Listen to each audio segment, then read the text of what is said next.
Welcome back. आज का जो हमारा टॉपिक है, आज हमने प्राइम फैक्टराइजेशन समझना है। प्राइम फैक्टराइजेशन क्या होती है और हम कैसे फाइंड करते हैं।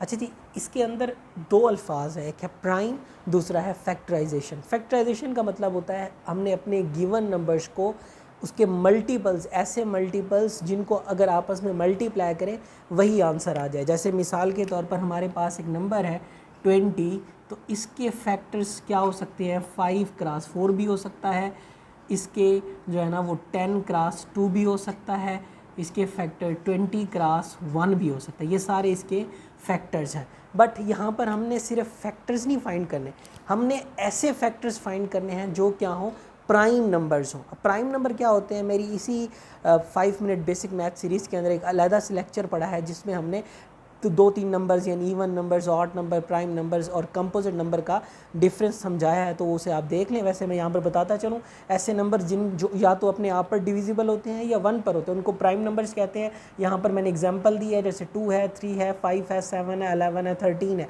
इसमें अगर आप गौर करें तो हमारे पास जो ये 5, इसके अलावा अगर हम एक और लिखें 5 क्रॉस 2 क्रॉस 2, ये जो मैंने फैक्टर्स लिखे हैं ना 3, ये हमारे पास क्या है, ये प्राइम फैक्टर्स हैं। क्योंकि अब इसके अंदर जितने भी फैक्टर्स आ रहे हैं सारे क्या हैं, प्राइम नंबर। तो ये वाली इन तमाम में से ये जो रेड बॉक्स के अंदर मैंने फैक्टराइजेशन लिखी है, इसे हम प्राइम फैक्टराइजेशन कहते हैं। ये बहुत इंपॉर्टेंट है। हम इसकी डिफ़ाइन ऐसे करते हैं, process of splitting a number into prime factors. हमने नंबर्स को इस तरह फैक्टर्स में डिस्ट्रीब्यूट करना है कि वो जो फैक्टर्स हों वो प्राइम नंबर हों। वो प्राइम नंबर या 2 से आप स्टार्ट करेंगे, 2 फिर 3 फिर 5 फिर 7 11 13। ये मैंने हिट एंड ट्रायल मेथड से लिखा है। बट बेसिकली हमें प्राइम फैक्टराइजेशन लेनी आनी चाहिए। आपको बड़े बड़े नंबर्स, छोटे छोटे नंबर्स की प्राइम फैक्टराइजेशन बार बार मैथ में बहुत ज़्यादा इस्तेमाल होती है, तो मैं आपको समझाता हूँ कि प्राइम फैक्टराइजेशन हम करते कैसे हैं। देखें जी, हमारे पास एक छोटा सा नंबर है 12, इसकी हमने प्राइम फैक्टराइजेशन करनी है, तो आप ऐसे लाइन लगाएं, 12 को लिख दें। आपके माइंड में फ़ौरन ये वाले नंबर्स आने चाहिए, 2 3 5 7 11 13। सबसे पहले आप चेक करेंगे 2 से कम्प्लीटली डिविजिबल है या नहीं है। अगर है तो आप इसको डिवाइड करें। आप अपनी रफ़ में डायरेक्ट भी कर सकते हैं, आप रफ़ में 12 को लिखें, 2 से डिवाइड करें, 2 6 आर 12। जो आपका आंसर है उसे यहाँ पे लिख दें, 2 के साथ डिवाइड किया तो यहाँ लिख दें। अब अगेन 6 को फिर दोबारा 2 पे डिवाइड करें, 2 3 आर 6, तो हमने 2 पे डिवाइड किया, यहाँ पे 3 आ गया। अब आप देखें, अब 3 2 पे डिवाइड नहीं हो सकता, उससे अगला नंबर 3 है, तो अब इसको हम 3 से डिवाइड कर देंगे, 3 1 ज़ा 3। तो इसके जो प्राइम फैक्टर्स आ गए 12 के, वो आ गए 2 क्रॉस 2 क्रॉस 3। ये इसके क्या हैं, प्राइम फैक्टर्स हैं। आप इन तीनों फैक्टर्स को देखें तो तीनों के तीनों क्या हैं, प्राइम फैक्टर्स हैं। अब इसी तरह हम 15 की प्राइम फैक्टराइजेशन को चेक कर लेते हैं। अगर हमने 15 की प्राइम फैक्टराइजेशन करनी है, सबसे पहले आप 2 को चेक करें। अब 2 15 पे डिविजिबल नहीं है। अब कुछ बच्चों को ये भी पता नहीं चलता कि कौन सा नंबर 2 पे कम्प्लीटली डिविजिबल है, नहीं है, 3 का। उसके लिए भी एक अलग से मेरी वीडियो इसी सीरीज़ के अंदर मौजूद है, आप चेक कर सकते हैं, how to check divisible by 2 and how to check divisible by 3। उसे समझ लेंगे तो आपको समझ आ जाएगी। अब ये 3 पे हो सकता है, तो हम इसको 3 पे डिवाइड करेंगे। 2 के बाद हमारी 3 की बारी होती है, तो 3 5 आर 15।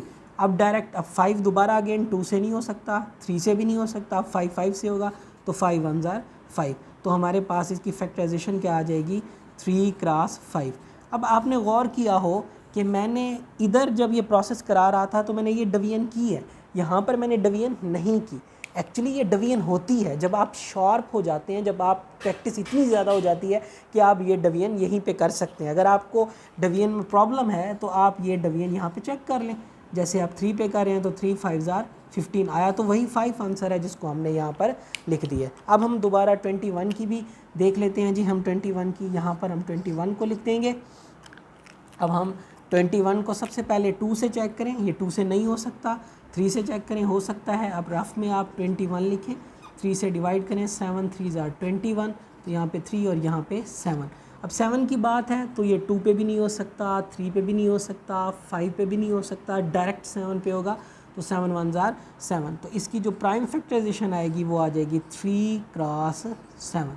तो हमने ये प्राइम फैक्टराइजेशन कर लिया। तो इन शॉर्ट अभी हमने ये सीखा कि किसी नंबर्स को उसके प्राइम फैक्टर में स्प्लिट करने के अमल को प्राइम फैक्टराइजेशन कहते हैं। इस प्रोसेस में उस नंबर को इन नंबर से डिवाइड करते जाते हैं अनटिल आखिर में 1 आ जाए। पहले आप 2 पे डिवाइड करेंगे, फिर आप 3 पे करेंगे, फिर 5 पे करेंगे एंड फिर 7 एंड सो ऑन। तो ये था जी हमारी प्राइम फैक्टराइजेशन।